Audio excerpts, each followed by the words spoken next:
নমস্কার, my health YouTube চ্যানেলে আপনাদেরকে স্বাগত। আমি ডক্টর নির্ঝরিণী ঘোষ, কনসালটেন্ট পেডিয়াট্রিশিয়ান। আজকে আমি আপনাদের সঙ্গে গরমে বাচ্চাদের কি করে ভালো রাখা যাবে এবং কি কি সমস্যা হতে পারে, আগে থেকে আমরা কি করে প্রস্তুতি নিতে পারি যাতে সেই সমস্যা না হয়, সেগুলো নিয়ে একটু আলোচনা করতে চাইছি। আমরা যদিও সকলেই এই প্রচন্ড গরমে হিমশিম অবস্থা, কিন্তু তাও কিছু কিছু পপুলেশন গরমে বেশি ক্ষতিগ্রস্ত হন। যেমন ধরুন সিনিয়র সিটিজেন বা গর্ভবতী মহিলা বা শিশুরা। তো অ্যাজ এ পেডিয়াট্রিশিয়ান আমি শিশুদের কি কি সমস্যা হতে পারে সেই নিয়ে কথা বলতে চাই।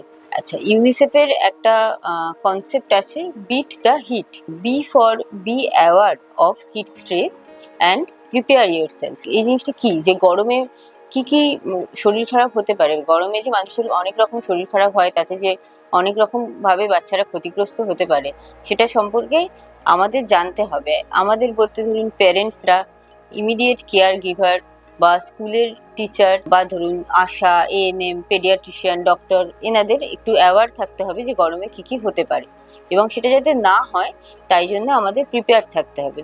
কি করে না, ধরুন গরম থেকে বাচ্চা বাড়িতে এলো, তাহলে জল দেওয়া, ওআরএস এর জল খাওয়ানো, ঠান্ডা টাওয়েল দিয়ে গা মুছিয়ে দেওয়া, ঠান্ডা জলে চান করিয়ে দেওয়া বাচ্চাকে, হালকা খাবার দেওয়া, বা ধরুন যখন খুব গরম থাকে তখন দরজা জানলা বন্ধ করা, কার্টেন দেওয়া, আবার ঘরের ভেতর খুব গরম হয়ে গেলে জানলা খুলে দেওয়া। এই জিনিসগুলো আমরা একটু করতে পারি, তাতে হয়তো প্রিভেনশন হবে গরমের থেকে অসুস্থতা। বিট দ্য হিটের ফর আর্লি ডিটেকশন। কিসে ডিটেক্ট করতে হবে? গরমের জন্য যা যা বাচ্চাদের অসুস্থতা হতে পারে, আমরা যদি আর্লি ডিটেক্ট করতে পারি তাহলে তার প্রিভেনশনের ব্যবস্থা আমরা করতে পারবো। তো কি কি হতে পারে বাচ্চাদের গরমে? বেশি ডিহাইড্রেশন হতে পারে, শরীরের জল বেরিয়ে যেতে পারে, ঘাম হয়ে শরীরের জল এবং সল্ট বেরিয়ে গিয়ে ডিহাইড্রেশন হতে পারে, এক্সজর্শন হতে পারে, গায়ে র্যাশ আসতে পারে। এইগুলো যেমন সাধারণ অল্প সমস্যা, সেখান থেকে হিট সিনকোপ, হিট স্ট্রোক, এরকম বেশ ভারী সমস্যাও হতে পারে। সেই জিনিসগুলো কিভাবে একদম শুরুতেই আমাদের ডিটেক্ট করতে হবে। For active, act immediately. Detect করার পরেই আমাদের সঙ্গে সঙ্গে অ্যাক্ট করতে হবে। ধরুন একটা বাচ্চা দেখছি যে এক্সস্টেড হয়ে গেছে, খুব ঘাম হচ্ছে, একদম ডিহাইড্রেটেড হয়ে গেছে, সেক্ষেত্রে আমাদের সঙ্গে সঙ্গে তাকে ওআরএস দেওয়া, তাকে একটু ঠান্ডা জায়গায় নিয়ে যাওয়া, ফ্যানের তলায় নিয়ে যাওয়া, গা মুছে দেওয়া, এই জিনিসগুলো করতে হবে। ফর হচ্ছে take to health care facility. গরমের প্রকোপে যদি বাচ্চা এতই অসুস্থ হয়ে পড়ে, ধরুন ড্রাউজি হয়ে গেল, আনকনসিয়াস, খিঁচুনি হচ্ছে, মাথা ঘুরে পড়ে গেছে, তাহলে সঙ্গে সঙ্গে হেলথ কেয়ার ফেসিলিটিতে নিয়ে যেতে হবে। কি কি দেখে আমরা বুঝতে পারবো যে বাচ্চার সমস্যা হয়েছে?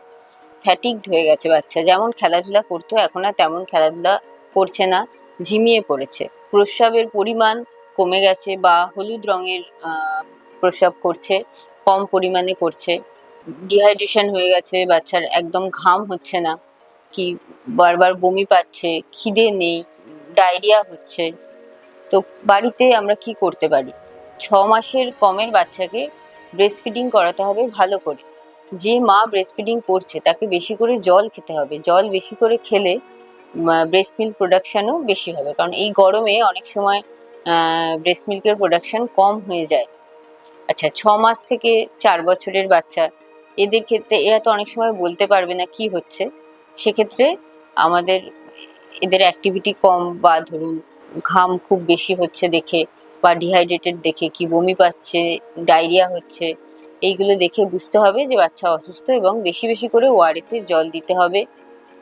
যে ড্রেস পরবে সেটা একটু লুজ বা সুতির জামা কাপড় পরাতে হবে, ঠান্ডা জায়গায় রাখতে হবে বাচ্চাকে। ধরুন দোতলা বাড়ি, একতলা ঠান্ডা, তো সেক্ষেত্রে রাতে যাতে বাচ্চাকে একতলায় শোয়ানো হয় সেই জিনিসগুলো খেয়াল রাখতে হবে। যদি এসি, কুলার এগুলো দেওয়া সম্ভব হয় তো খুবই ভালো। অনেক সময় এই গরমে কিছু কিছু স্কুল খোলা আছে, স্কুল বাচ্চাদের পাঠাতে হচ্ছে। স্কুল যদি যেতে হয় তাহলে কি কি প্রিকশন নিতে হবে?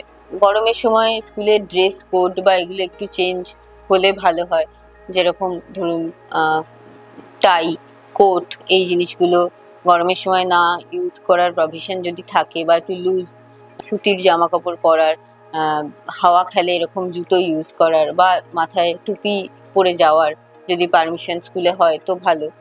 স্কুলে ০.৫ ঘন্টা ৪৫ মিনিট পর পর ওয়াটার ব্রেক দেওয়া যেতে পারে, বা ধরুন স্কুলে প্রতিটা ক্লাসরুমে ওআরএস এর প্যাকেট, জলের ব্যবস্থা এগুলো থাকলে ভালো হয়। যেখানে বাচ্চারা খেলাধুলা করে সেই জায়গাটা যদি টেম্পোরারিলি হলেও কাভার করা যায়, খেলাধুলার টাইমিংস ভোরের দিকে মানে সকালের দিকে বা দুপুরের পরে যে টাইমটা খুব বেশি রোদ থাকে না সেই রকম টাইমে যদি শিফট করা যায়, এরকম কিছু কিছু জিনিস পরিবর্তন আনা যেতে পারে।